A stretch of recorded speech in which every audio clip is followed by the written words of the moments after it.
என் நெஞ்சில் குடியிருக்கும் கன்னியாகுமரி மக்கள் உங்கள் அனைவருக்கும் என்னுடைய வணக்கம்.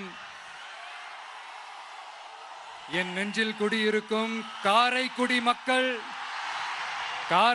மக்களுக்கும் இந்த நேரத்தில் உங்களுக்கு நான் வணக்கத்தை சொல்லிக்கிறேன். ஏன்னா அன்னைக்கு வந்து பேச முடியாம போச்சு.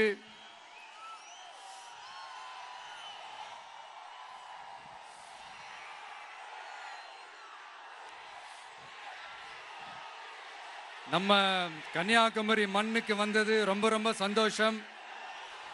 உங்க எல்லாரையும் சந்திக்கிறதுல ரொம்ப ரொம்ப சந்தோஷம். இந்த வெயில்ல இந்த வேர்வையில எனக்காக நீங்க வந்திருக்கிறீங்க.